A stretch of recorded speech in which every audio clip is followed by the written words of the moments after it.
हैं तो देखते हैं। माँ, लगता है ये गहरी नींद में सोई हुई है। देख क्या रहा है, इसका तकिए से मुंह बंद कर। अजय और उसकी माँ रेखा का तकिए से मुंह बंद करते हैं, तभी रेखा जाग जाती है। मुझे मत मारो, छोड़ दो मुझे।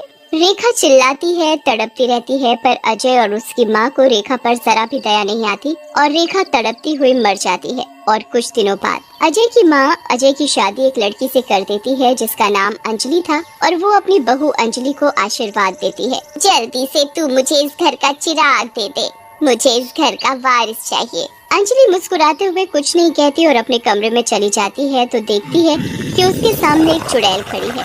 वो और कोई नहीं देखा कि तुम तो चुड़ैल हो, यहाँ कैसे आई? तो तू इन सबको इस घर का वारिस देगी? मैं भी देखती हूँ तू कैसे माँ बनती है। चुड़ैल अंजलि का गला पकड़ लेती है और उसका गला दबाने लगती है।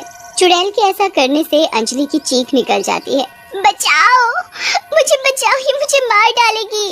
अंजलि की आवाज सुनकर अजय और उसकी माँ दौड़ते हुए अंजलि के पास आते हैं। तब तक चुड़ैल अंजलि को मारकर गायब हो जाती है। माँ, ये तो मर गई। पर ये मरी कैसे? यहाँ तो कोई है भी नहीं। इतना कहकर अजय की माँ रोने लगती है। हाय रे मेरी बहू, अब मुझे इस घर का वारिस कौन देगा? कैसे देखूंगी? तभी अजय अपनी माँ को समझाता है। माँ, क्या हुआ अगर ये मर गई? मैं और शादी कर लूँगा, तू जरूर पोते का मुंह देखेगी। उन सब की बात चुड़ैल सुन रही होती है। पोते का मुंह? इन्हें इस घर का वारिस चाहिए, ये जिंदा बचेंगे तब ना।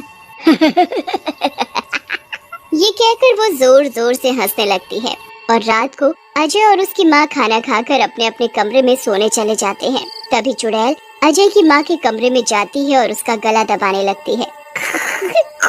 कौन?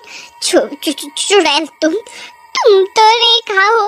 तुम तो मर गई थी। मैं तुम्हारे हाथ छोड़ती हूँ, मुझे छोड़ दो। छोड़ दो?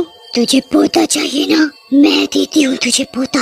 अजय को अपनी माँ के रोने की आवाज सुनाई देती है और वो अपनी माँ के कमरे में आकर देखता है। चुड़ैल, छोड़ दे मेरी माँ को, छोड़। अच्छा हुआ तू यहीं आ गया, ले अब तू भी मर। इतना कहकर चुड़ैल अजय का भी गला दबाने लगती है। अजय और उसकी माँ दर्द से चीखते हुए चुड़ैल से कहते हैं, हमें मत मारो, छोड़ दो हमें माफ कर दो, छोड़ दो हमें। पर चुड़ैल अजय और उसकी माँ की एक नहीं सुनती और उन दोनों को मार देती है और वहाँ से चली जाती है।